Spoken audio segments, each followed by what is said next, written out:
যেমন কথা তেমন কাজ, কোনো অবৈধ নির্মাণ থাকবে না রাজ্যে। বিজেপির বুলডোজার নীতিভঙ্গে রাজ্যের গুরুত্বপূর্ণ পর্যটন কেন্দ্র টাকিতে বেআইনি হোটেল গেস্ট হাউস ভাঙা হবে নির্দেশ দেওয়া হয়েছিল। নির্দেশ অনুযায়ী আর্থ মুভার দিয়ে ভাঙা শুরু হলো টাকি ইছামতি নদীর ধারে অবৈধভাবে গড়ে ওঠা গেস্ট হাউস।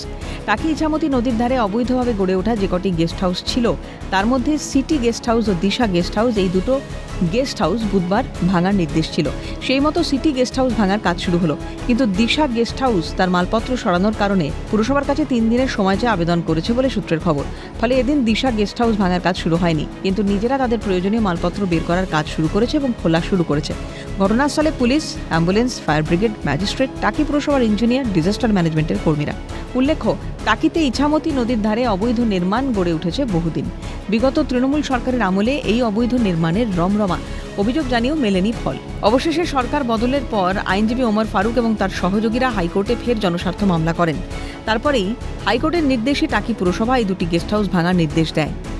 তৃণমূলের শাসনকালে টাকি পৌরসভা এলাকায় একের পর এক বেআইনি নির্মাণ গড়ে উঠেছিল এবং কার্যত রাজ্যে পালাবদল। তারপরে মূলত এই টাকির বিভিন্ন অবৈধ নির্মাণ ইতিমধ্যেই ভাঙার কাজ শুরু হলো।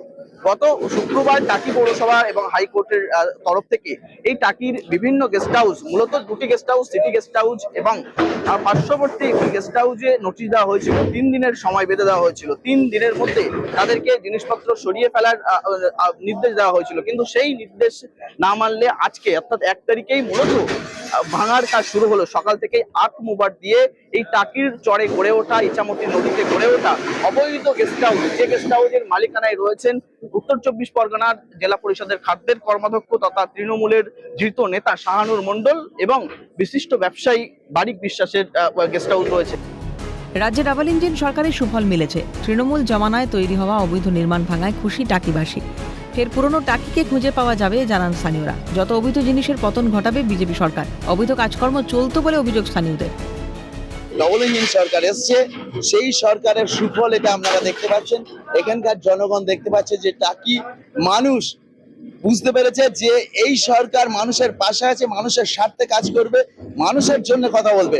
অর্থাৎ ইছামতি নদী তার মুক্ত বাতাস, টাকির মানুষ তারা আপ্রাণ প্রাণপণ, তারা মুক্তভাবে এখানে আসতে পারবে এবং ঘুরতে পারবে। নতুন সরকার, ডবল ইঞ্জিনের সরকার, যেটা করছে খুব সুন্দর কাজ এবং টাকির পরিবেশটা সুস্থভাবে ফুটে তুলছে। এটাই সবার ভালো লাগছে যে আগে যে পুরনো টাকি ছিল সেই টাকিটা আবার আমরা ফিরে পাচ্ছি। তৃণমূলের সরকারের মদতে এটা তৈরি হয়েছিল, দেশদ্রোহিতার কাজ হওয়ার জন্য তৈরি হয়েছিল। অবৈধ কাজকর্ম চলতো, ছোট ছোট বাচ্চা ছেলে মেয়েদেরকে এখানে সুপ্রিম কোর্টের রায়কে ভঙ্গন করে এখানে ব্যবসা চলতো। এখানকার যে মালিক, সে এখন গ্রেফতার হয়েছে, তার নাকি এটা দিনের পর দিন একটা ঘোষণা করে গেছিল ওই সরকারের সময়, এটা নাকি তার বৈধ সম্পত্তি। আজকে তা সারা তাদের লোক, তাদের ভাই ভাতিজাদের কাছে আমার প্রশ্ন, সরকারি সম্পত্তি তার বৈধ সম্পত্তি নয়, মানে তার বৈধ সম্পত্তি সরকারি সম্পত্তি নয়, আজ প্রমাণ কোথায় গেল?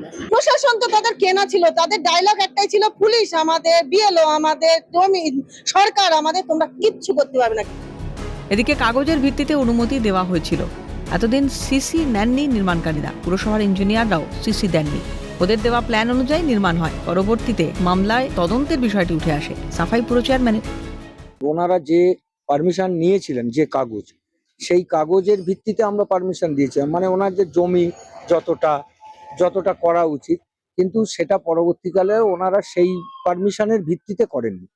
আর সিসিও নেননি। সিসি অর্থাৎ ক্লিয়ারেন্স সার্টিফিকেট, যেটা মিউনিসিপ্যালিটির কাছ থেকে শেষ নিতে হয়, সেটা ওনারা নেননি। সিসি নিতে গেলে হয়তো তখনই ধরা পড়ে যেত।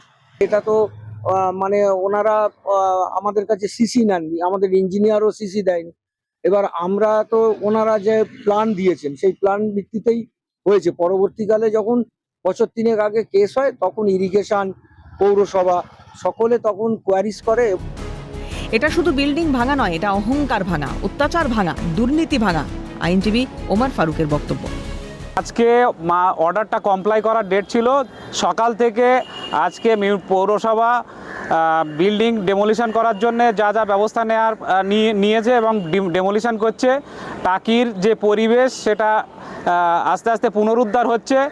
এটা শুধুমাত্র বিল্ডিং ভাঙা নয়, এটা হলো অহংকার ভাঙা, অত্যাচার ভাঙা, অবৈধ নির্মাণ, যে নির্মাণের সঙ্গে অবৈধ কার্যকলাপ জড়িত আছে, বাংলাদেশের সঙ্গে চোরাচালান ইত্যাদি বহুত কিছু এই দুই বিল্ডিংকে কেন্দ্র করে, এই দুই গেস্ট হাউসকে কেন্দ্র করে গড়ে উঠেছে। আজ এই পুরো সম্পূর্ণরূপে ডেমোলিশ করা হচ্ছে কর্পোরেশনের পক্ষ থেকে। পালাবদলের পর থেকে তৃণমূল আমলে হওয়া দুর্নীতিকে সমূলে উৎখাত করতে বদ্ধপরিকর বিজেপি সরকার। গত কয়েক মাস আগে টাকির এই যে গেস্ট হাউস, এই গেস্ট হাউসগুলির বিরুদ্ধে মূলত হাইকোর্টে একটি জনস্বার্থে মামলা দায়ের হয়। তারপরে কলকাতার হাইকোর্টের বিচারক এই গেস্ট হাউস দুটি ভেঙে ফেলার নির্দেশ দিয়েছেন এবং সকাল থেকে সেই কাজ চলছে। টাকি থেকে শামীম মোল্লা, ক্যালকাটা নিউজ।